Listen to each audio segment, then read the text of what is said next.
Muy bien, pues comenzamos en el estudio de las dispensaciones, el segundo estudio. Y Dios mediante, durante la próxima hora estaremos mirando acerca de las dispensaciones. Recordad que cuando hablamos de las dispensaciones lo que estamos hablando es de las distintas administraciones con las que Dios ha establecido su relación con los seres humanos. No siempre sobre las mismas demandas, no siempre sobre las mismas circunstancias, sino que hay un proceso en el que Dios se relaciona con el ser humano, con el hombre y con la mujer, en base a esas dispensaciones, administraciones o mayordomía. Estaba pensando y orando acerca de cómo ilustrar esto de manera que se entienda mejor.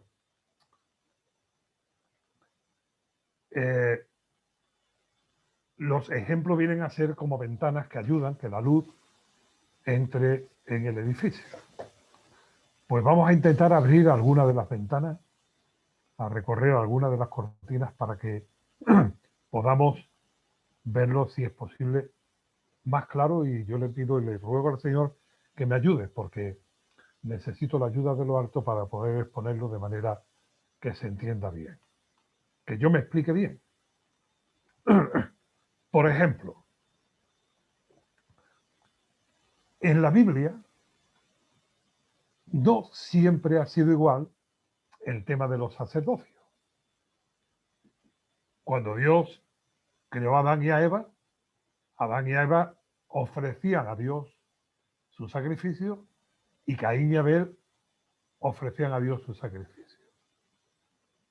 Después viene la época de los patriarcas, donde los patriarcas ejercen esa función sacerdotal, es decir, mediando entre Dios y los hombres en los campos de su familia. En el Sinaí, Dios establece con la nación de Israel el sacerdocio levítico, de manera que para acercarse a Dios no podía hacerlo la persona, el individuo, sino que Dios establece el sacerdocio levítico y establece unas normas, unos principios, unas reglas por las que el sacerdote representa al pueblo delante de Dios. Pero cuando Cristo Jesús viene, muere en la cruz, resucita y asciende a los cielos, envía el Espíritu Santo e instituye la Iglesia no como una organización, sino como un cuerpo espiritual. Y ahí no hay sacerdocio. Cada cristiano es un sacerdote delante de Dios. Es más, Pedro llama en su primera epístola, el apóstol Pedro, dice que somos un reino de sacerdotes. Y ahora cada cristiano en la época de la iglesia no necesitamos para acercarnos a Dios la mediación o intermediación de un sacerdote, sino que cada nacido de nuevo, cada cristiano, en el lugar donde esté, en la situación donde esté, en el estado en que se encuentre, puede hablar directamente a Dios y Dios hablar por su palabra, por la Biblia, a él. De manera que el sacerdocio en la iglesia no tiene que ver ni con ritos, ni con jerarquía, ni con vestimenta, ni con el cumplimiento de algunos preceptos. Esto en hebreo está muy claro. Hay un sacerdocio levítico y los sacerdotes se van sustituyendo unos a otros por causa de la muerte, pero En Cristo hay un sacerdocio eterno y cada uno de los que estamos en él, pues somos sacerdotes. Sacerdote que yo puedo orar por ti, tú puedes orar por mí. Y puedo rogar a Dios por unos y por otros, familiares, amigos, compañeros, hermanos en la fe, y ejercer ese ministerio sacerdotal. No hay casta en la enseñanza del Nuevo Testamento, no hay casta sacerdotal en la iglesia, sino que la iglesia es un reino de sacerdotes. Como vemos, ha habido distintas situaciones, distintas administraciones, y Dios ha establecido distintas normas para acercarnos a Él. Por ejemplo, Mateo capítulo 19. Si me acompañáis, por favor, solamente entiéndase, me explicaré de la manera más clara y contundente, solamente a título de ejemplo, que no vamos a analizar el tema, sino que vamos a acercarnos a este tema con el propósito, con la finalidad de ponerlo como ejemplo de las distintas economías, de las distintas dispensaciones, de los distintos tiempos. Versículo 1. Aconteció que cuando Jesús terminó estas palabras, se alejó de Galilea y fue a las regiones de Judea al otro lado del Jordán. Y le siguieron grandes multitudes y los sanó allí. Entonces vinieron a él los fariseos tentándole y diciéndole, ¿es lícito al hombre repudiar a su mujer por cualquier causa? Él respondiendo les dijo, ¿no habéis leído que el que los hizo al principio, varón y hembra los hizo? Y dijo, por esto el hombre dejará padre y madre y se unirá a su mujer y los dos serán una sola carne. Así que ya no son más dos, sino una sola carne. Por tanto, lo que Dios juntó, no lo separe el hombre. Como vemos, aquí hay el establecimiento o la institución del matrimonio con la normativa divina y la interpretación de Cristo. Así que ya no son más dos, sino uno, una sola carne. Le dijeron, ¿por qué pues mandó Moisés dar carta de divorcio y repudiarla?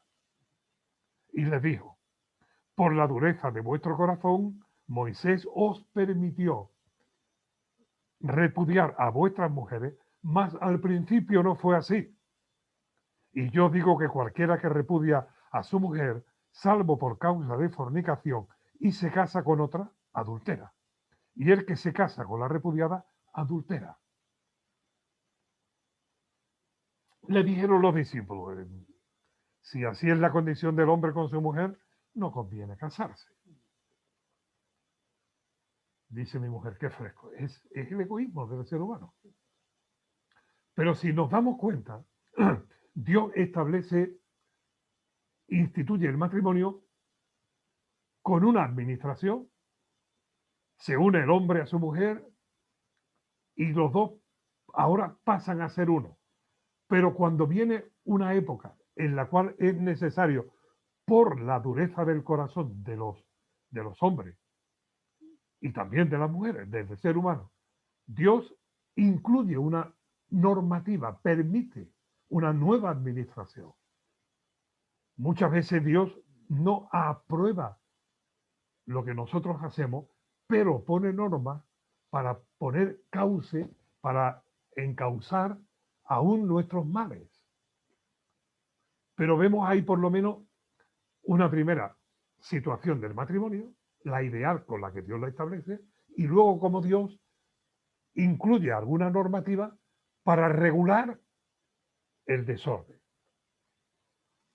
No es que Dios cambie de ninguna manera. Dios es el mismo hoy, ayer y por los siglos. No es que Dios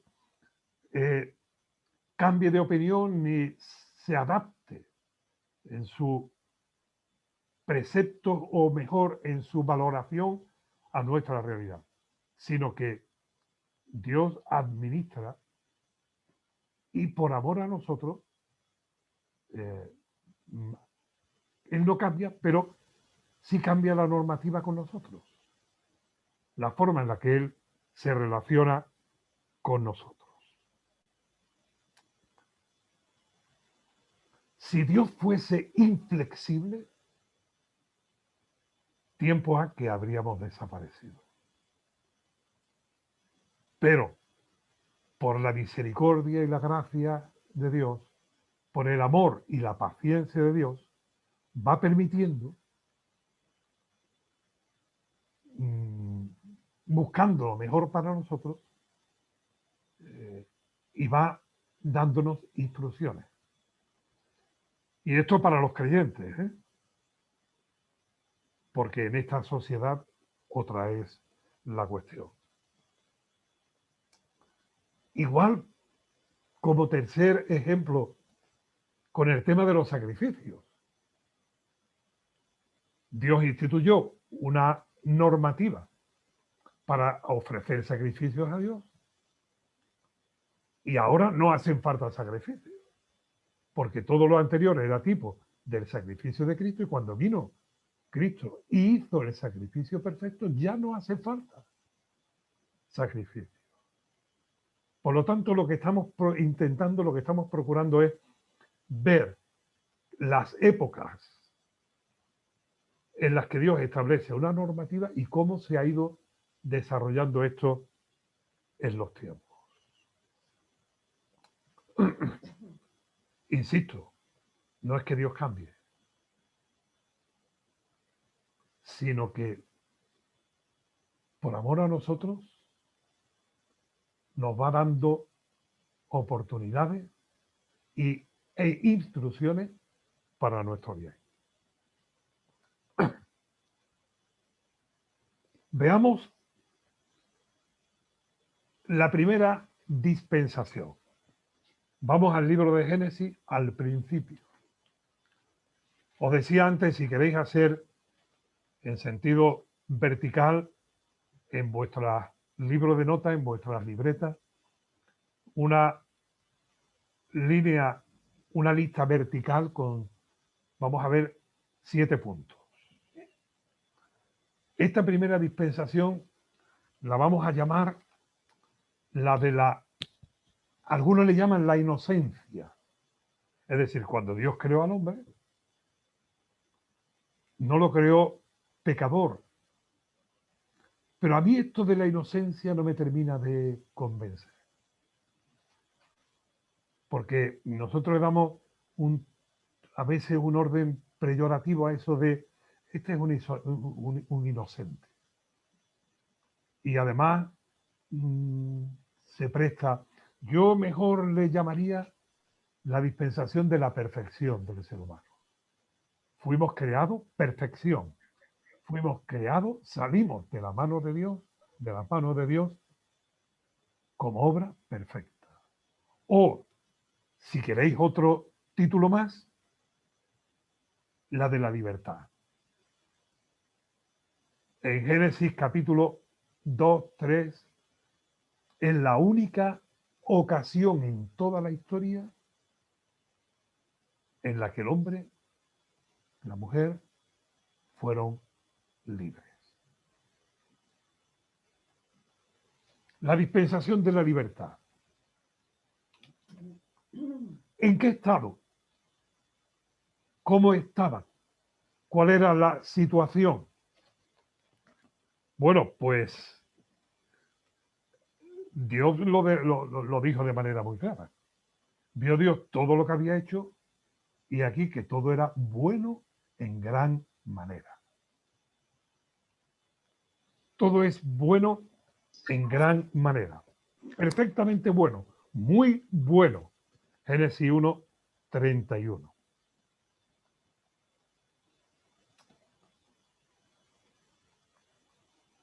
Y Dios lo lleva al mejor de los lugares de la creación, al huerto del Edén, al lugar de delicia. Y Dios lo establece allí en la mejor de todas las situaciones y los establece allí con unos fines. Veámoslo, por favor, porque se podría decir, pero es mejor que lo leamos en la Biblia, que es la palabra de Dios y es la que tiene autoridad es la que debe guiar y enmarcar nuestros pensamientos y también nuestra fe. Capítulo 1, versículo 28. Bueno, 27. Creó Dios al hombre a su imagen, a imagen de Dios lo creó, varón y hembra los creó. Y los bendijo Dios. Y les dijo, ahí le da la tarea, la finalidad, su ocupación.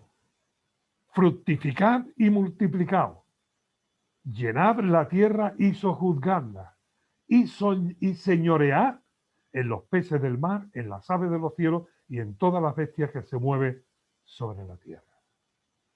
Es decir, coloca a Adán y a Eva en un lugar de preeminencia, en un lugar de señorío, en un lugar de gobierno sobre su propia creación. Y le da una tarea, cuidar del huerto. Los llevó al huerto, los puso en el huerto y les encargó el cuidado del huerto. No era el trabajo, era la ocupación, era el cuidado. No tenían que sacar el fruto con el sudor de su frente. Y les dio lo siguiente. Capítulo 2, versículo 16. Bueno, 15. Tomó pues Jehová Dios al hombre y lo puso en el huerto de Edén para que lo labrara y lo guardara. Y mandó Jehová Dios al hombre diciendo, de todo árbol del huerto podrás comer. No solamente le da una tarea, una función, le da una ocupación, sino que también un señorío y también le provee de lo necesario. De todo árbol del huerto podrás comer. Creced y multiplicaos. Cuidad del huerto. Y de todo lo que hay en el huerto, los frutos que produce, vosotros podéis comer. Pero le pone un límite. Porque no hay libertad si no hay también que tomar decisiones. No es una prueba para que pequen, no. Le pone una prohibición para que decidan en el ejercicio de su libertad sujetarse, obedecer a Dios. Más, versículo 17, 2:17 de Génesis, más del árbol de la ciencia del bien y del mal no comerá, porque el día que de él comiere, ciertamente morirás. Notemos una realidad para mí fundamental y principal. Dios no solamente les prohíbe comer del fruto del árbol de la ciencia del bien y del mal, sino que Dios les dice, les revela, les explica por qué. Les advierte acerca de las consecuencias que caerían sobre ellos si en el ejercicio de su libertad deciden no obedecer a Dios. Porque ciertamente el día que de él comiereis, que de ese fruto del árbol de la ciencia del bien y del mal, si llegáis a comer, ciertamente moriréis, morirás. Dios, en su sabiduría y en su misericordia, nos pone los límites y nos explica la causa, el motivo y la razón de por qué esos límites. Dios no quiere que nosotros le obedezcamos a ciegas, sino que le obedezcamos por fe, que no es lo mismo. Porque a ciegas significa sin necesidad de saber. Pero Dios es el Dios que se revela y que nos dice las cosas y quiere que nosotros creamos que Él nos advierte por nuestro bien, para nuestro beneficio, para nuestra felicidad. Y entonces le pone unas condiciones y a esas condiciones le pone unos límites, un límite.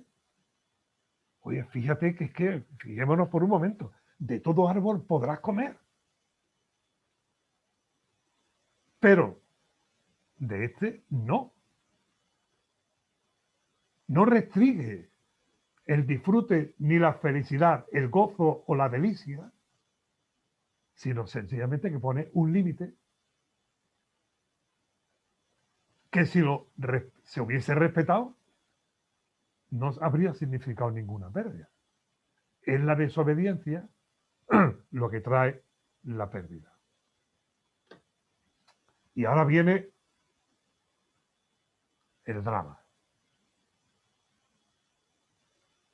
La serpiente engaña a Eva. Y vio la mujer que el árbol era agradable a los ojos, codiciable para alcanzar sabiduría, y tomó del fruto y comió y lo dio también a su marido. La serpiente la engaña con los argumentos siguientes. No moriréis. Es decir, le está diciendo, no es verdad lo que Dios dice, sino que sabe Dios que el día que comáis de ese árbol, seréis como Dios, conociendo el bien y el mal. La gran mentira. ¿Por qué vais a estar vosotros bajo la tutela de Dios si vosotros sois capaces de decidir qué está bien y qué está mal? Y no moriréis. La astucia del pecado, y detrás del pecado está Satanás, la serpiente antigua, es engañarnos. Y por el engaño que desobedezcamos a Dios. Y Eva comió y le dio de comer y su marido comió también. Adán. Por lo tanto, no respetaron la dispensación o la administración, la normativa de Dios. Y ahora vienen las consecuencias. Vinieron las consecuencias. Hasta ese momento, todas las tardes de cada día, Dios se paseaba con Adán y con Eva por el huerto. Y el día que comieron del árbol, del fruto del árbol prohibido, Dios llamó a Adán. Adán, ¿dónde estás? Y Adán confiesa, y lo tenemos recogido en el libro de Génesis, cuáles fueron las consecuencias de su acto. Oí tu voz en el huerto, tuve miedo y me escondí.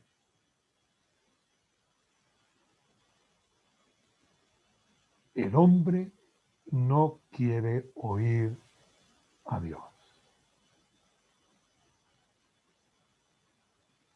Eso dijeron los israelitas allí en el desierto, ¿acordáis? Moisés, no hable Dios con nosotros. Que hable contigo y tú nos dices a nosotros lo que Dios te diga. Eso sigue pasando en el día presente.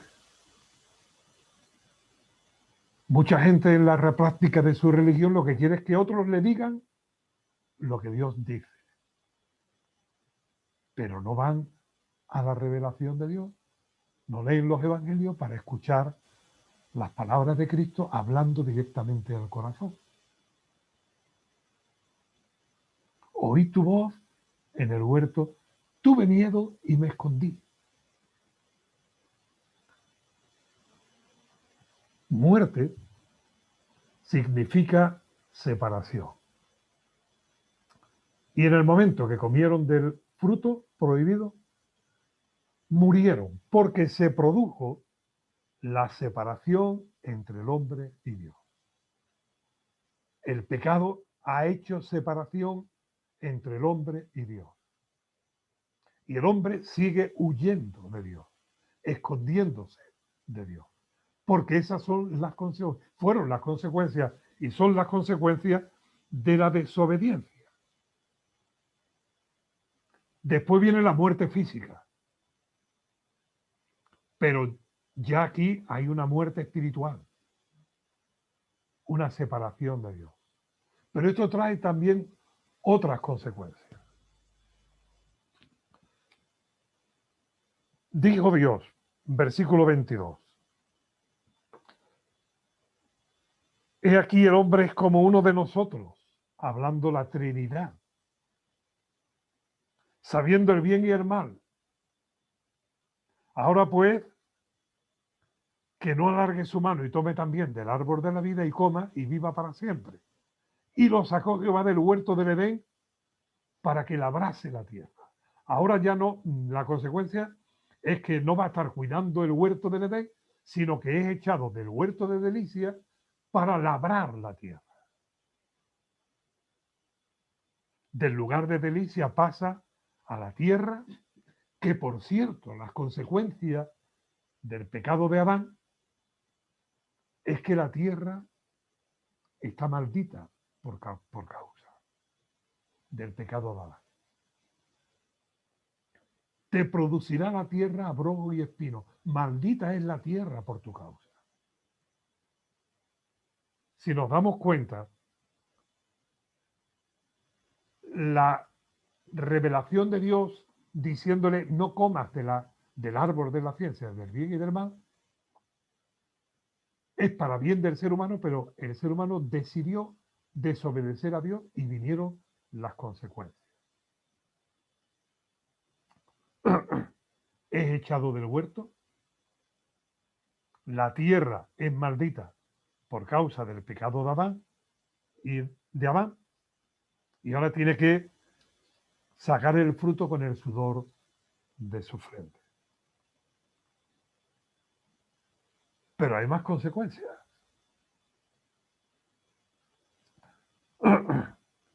Conoció Adán a su mujer, 4:1, la cual concibió y dio a luz a Caín. Y después a Abel. Y Caín, por envidia, mató a Abel.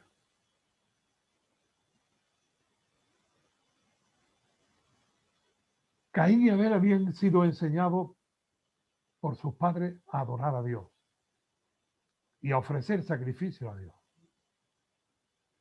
Pero el pecado produce no solamente separación entre el hombre y Dios, sino que produce separación, conflicto, enfrentamiento, lucha entre los hombres. Lo produjo entre Adán y Eva. Tu deseo será para tu marido y tú querrás estar sobre él.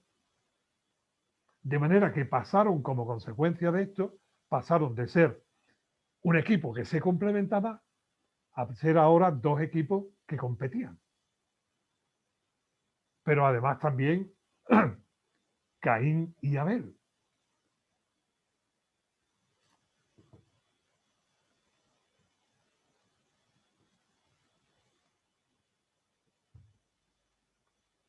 Cada dispensación termina con el fracaso del ser humano.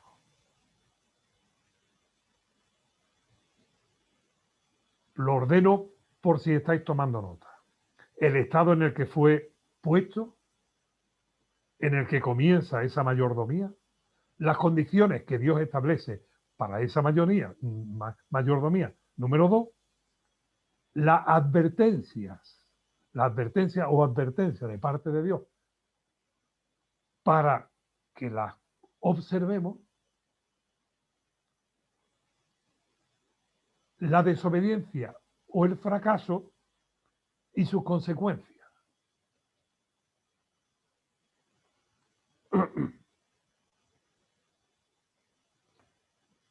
Esto que acabamos de mirar no se ha vuelto a dar.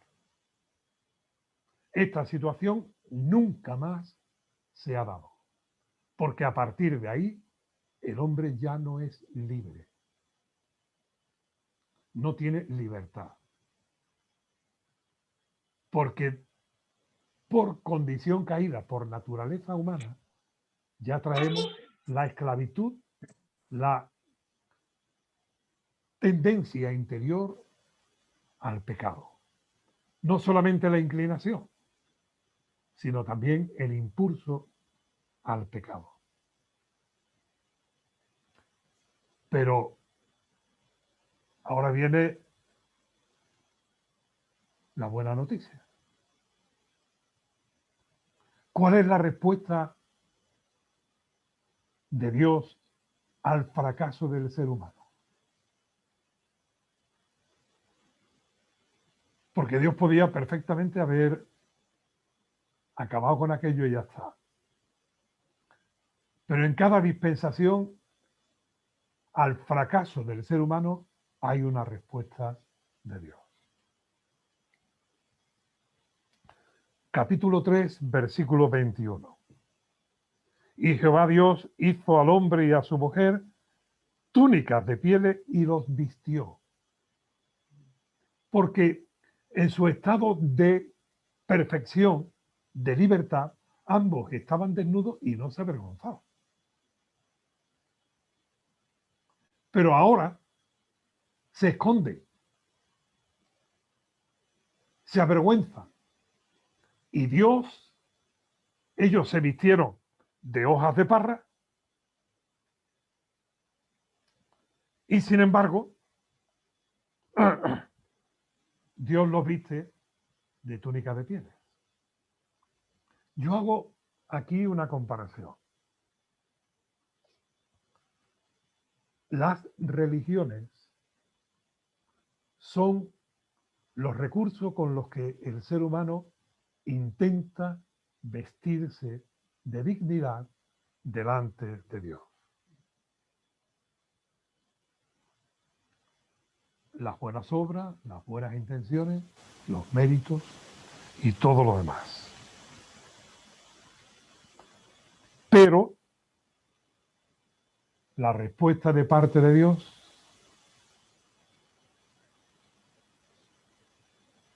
son túnicas de pieles. ¿Y de dónde sacó Dios esas pieles? Tuvo que hacer un sacrificio animal para vestir a Adán y a Eva de túnicas de pieles. Es decir, ya hay ahí un vestigio de un derramamiento de sangre para perdón de los pecados. La religión o las religiones proponen recursos humanos para agradar a Dios, pero Dios provee de justicia divina por medio de sacrificio. Y Dios vistió a Adán y a Eva de pieles.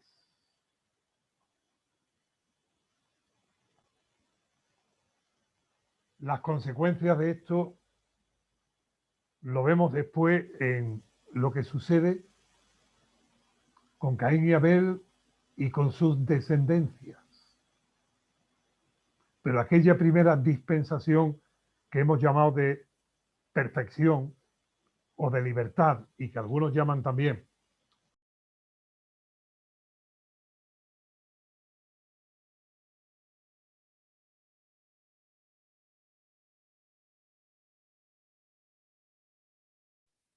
No se oye.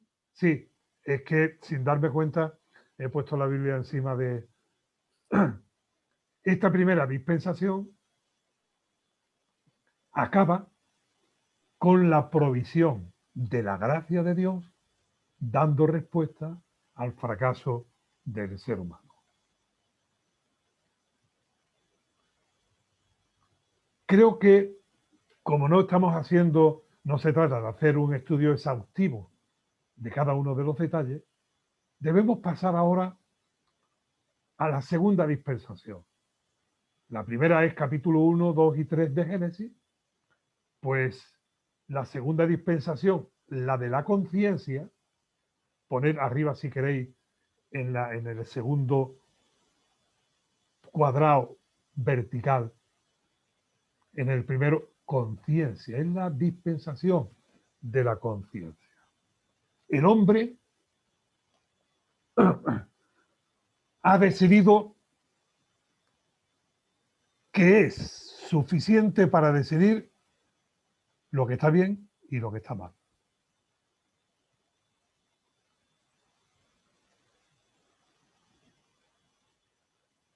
Observemos que desde el capítulo 4 de Génesis, unos capítulos ahí muy interesantes, pero que lo vamos a ver solamente con esta finalidad, Dios guarda silencio. Me maravilla y asombra el respeto de Dios al ser humano. ¿Tú qué quieres vivir? ¿Conforme a tu conciencia? ¿Quieres experimentar vivir bajo tus criterios? ¿Decidir tú lo que está bien y lo que está mal? Y Dios guarda silencio. Pero no quita las condiciones. Venga, yo te he dado algunas instrucciones. Pues ahora tú, por tu propia conciencia, en el ejercicio de lo que tú llamas tu libertad, que no es tal, el que hace pecado, esclavo es del pecado, vive a ver cómo va. Pero eso sí, haz el bien. Rígete por los principios que yo hasta aquí te he revelado.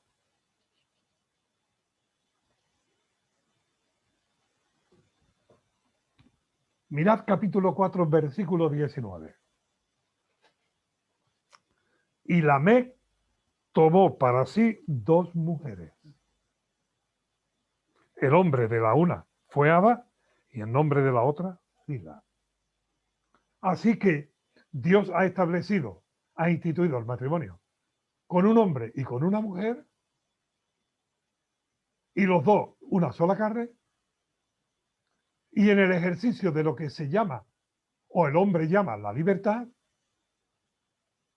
toma 2 mujeres.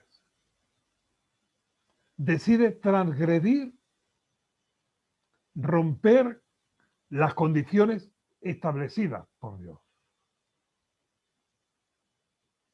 Y llama bueno a lo malo.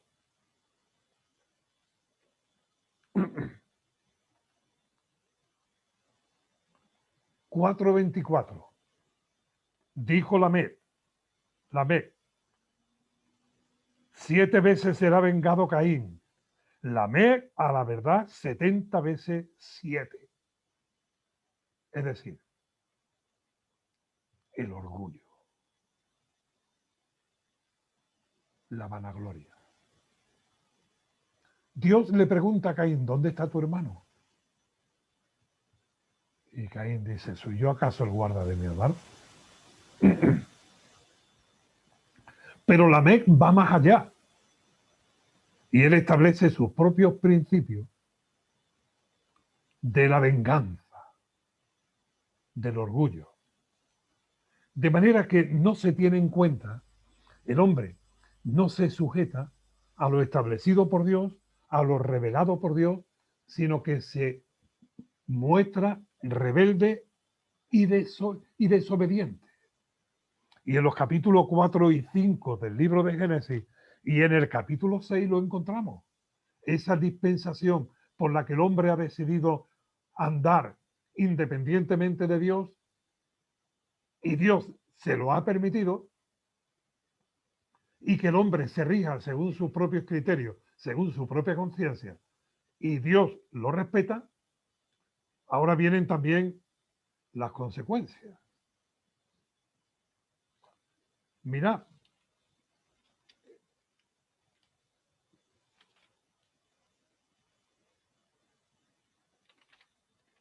4:8. Caín mató a Abel.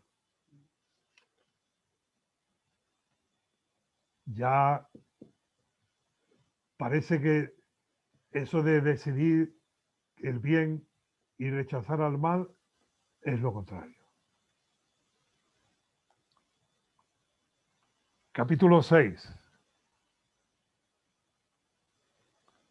versículo 5.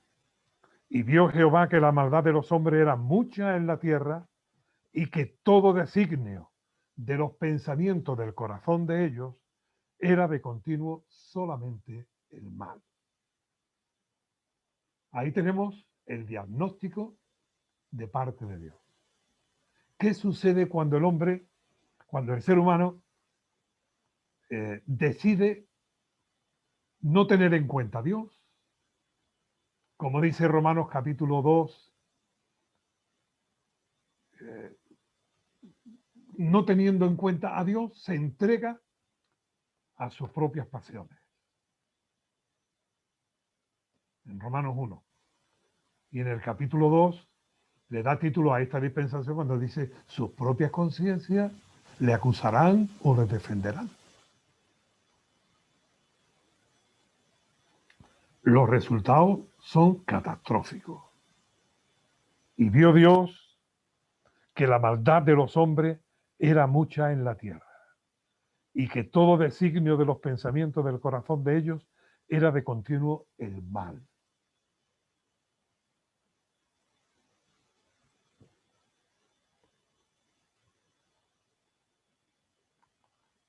El apóstol Pedro habla de la paciencia de Dios. La paciencia de Dios tiene que ver con la gracia y misericordia actuando, posponiendo su justicia. Descendamos y destruyámoslo. Porque es que no es ya solamente porque no merecíamos otra cuestión, sino porque es que era el resultado lógico y la consecuencia lógica de la actitud.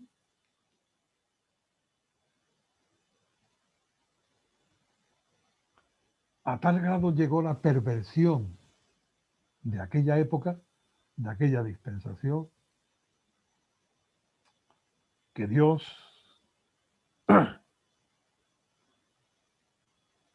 dice se arrepintió, capítulo 6, versículo 6, y se arrepintió Jehová de haber hecho al hombre en la tierra y le dolió a su corazón, en su corazón. No es el Dios indiferente, no es el Dios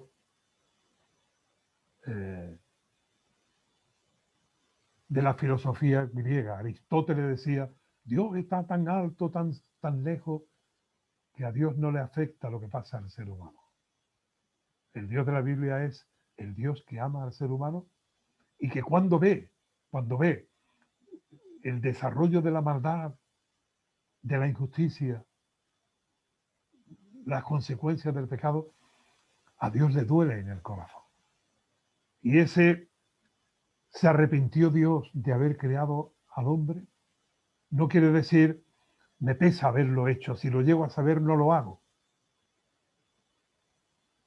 Sino que le duele en lo profundo. Se entristece Dios. Llora.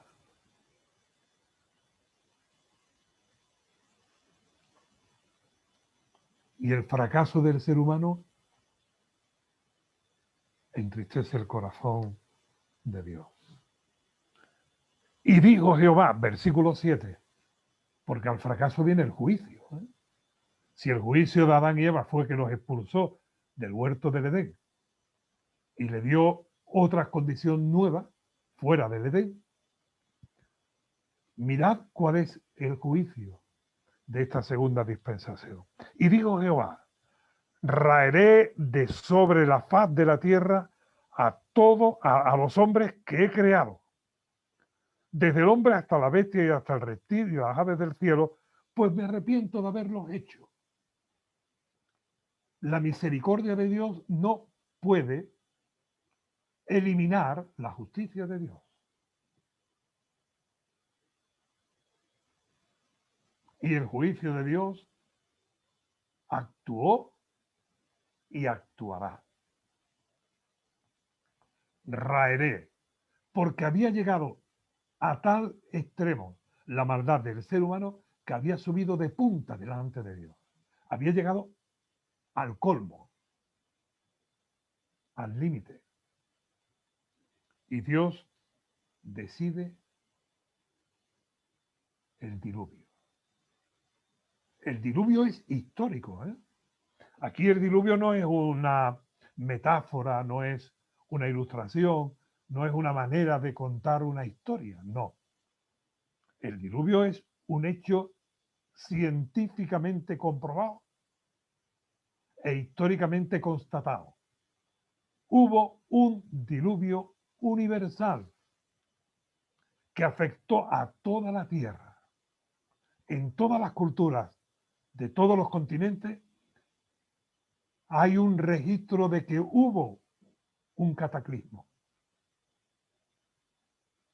Pero la misma geología de la Tierra recoge que la Tierra sufrió un cambio, una transformación por medio de un diluvio.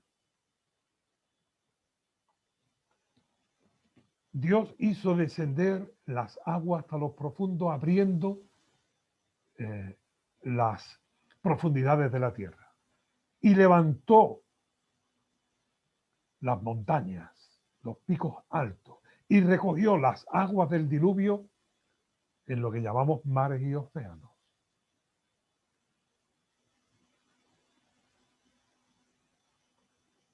Esto la ciencia lo tiene que reconocer.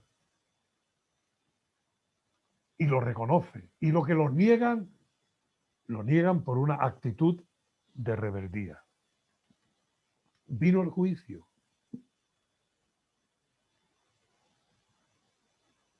Y puso fin a esa dispensación.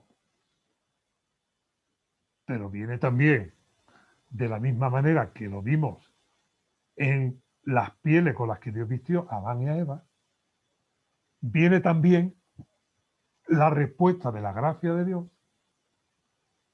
a la situación extrema en la que el hombre se coloca. Versículo 8 del capítulo 6. Pero Noé halló gracia ante los ojos de Dios. Ese pero. Voy a destruir a todo ser viviente.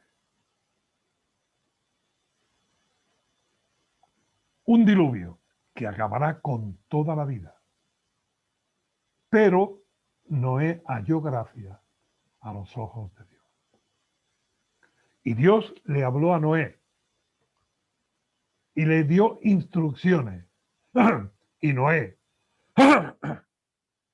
su esposa y sus 3 hijos construyeron el arca. La gracia de Dios tiene respuesta para los que escuchan a Dios, creen a Dios, no creen en Dios, creen a Dios y por fe le obedece. Porque la obediencia no produce la fe, pero la fe se hace evidente por la obediencia. Nunca había llovido antes de aquí. El relato de Génesis dice que subía un vapor de la tierra que regaba la tierra. Nunca había llovido. Y ahora Dios le dice a Noé, Noé, construye un arca porque voy a hacer que llueva del cielo agua y destruiré a toda la vida. Y aunque nunca había llovido, porque Dios se lo dice, Noé cree a Dios y le obedece. Y fueron salvos en ese arca 8.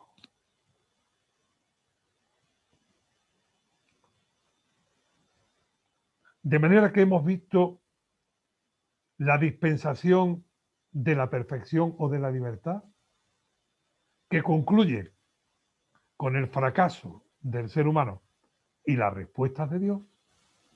Y nos hemos acercado a ver también la dispensación de la conciencia, donde el ser humano decide andar según sus criterios y Dios, en el respeto a esa decisión, guarda silencio, pero ante el fracaso rotundo, contundente y dramático del ser humano, Dios actúa en juicio, pero provee, por su gracia, un medio de salvación. Porque por gracia sois salvos por medio de la fe, dice el apóstol Pablo en Efesios 2:8. Y esto no es de vosotros, eso es un regalo de Dios. No por obra, para que nadie se gloríe. Noé no fue justificado porque construyó el arca, o no fue salvado por la construcción del arca, sino porque creyó a Dios y porque lo creyó, construyó el arca.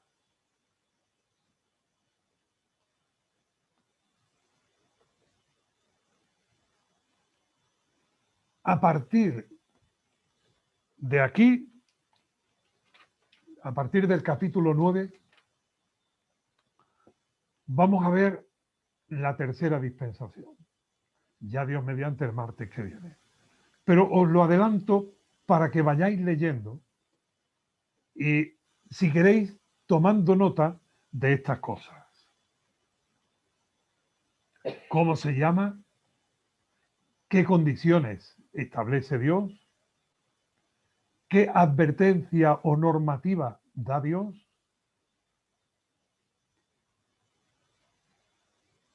¿Cómo el hombre vuelve a desobedecer? Los resultados de esa desobediencia, el juicio y la gracia.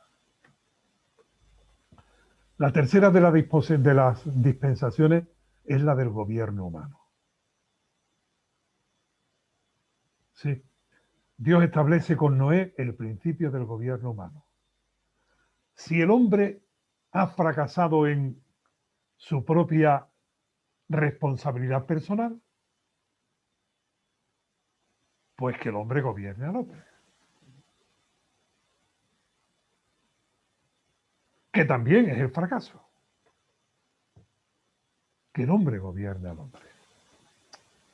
Pero esto, Dios mediante, lo vamos a ver en el próximo estudio, el próximo martes.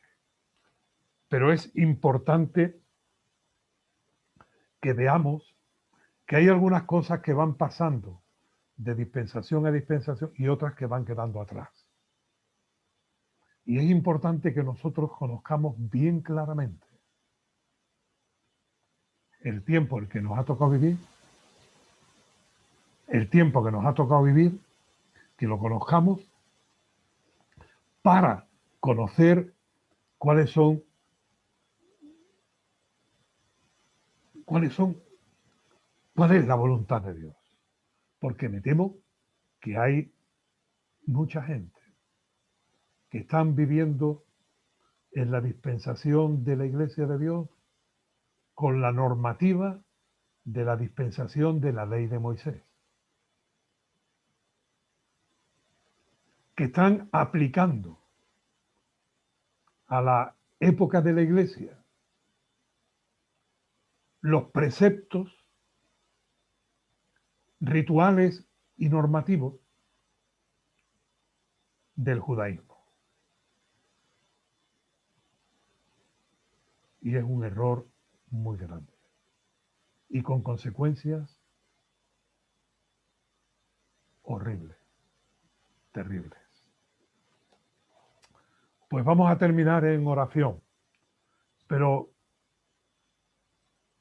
mi esposa me acaba de apuntar que el martes que viene es fiesta, que es el día 12 de octubre. De manera que tendremos que decidir qué hacemos.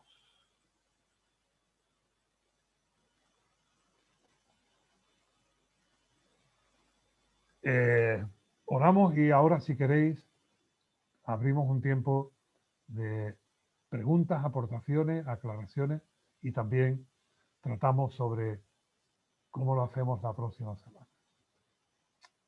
Señor, gracias porque tu palabra es tan rica, es tan perfecta, Señor, es tan fiel, es tan verdadera, que tú nos has revelado y nos muestras lo que fue, cómo fue, los por qué, y también siempre tu gracia, tu amor y tu misericordia. Señor, y muchas veces y de muchas maneras tú has hablado, pero ahora tú hablas en Hijo, por el Señor Jesucristo. La palabra, el verbo hecho carne. Señor, y te damos gracias porque en Él tenemos el perdón, la salvación, los tesoros de la sabiduría, porque en Él tenemos la seguridad de la vida eterna.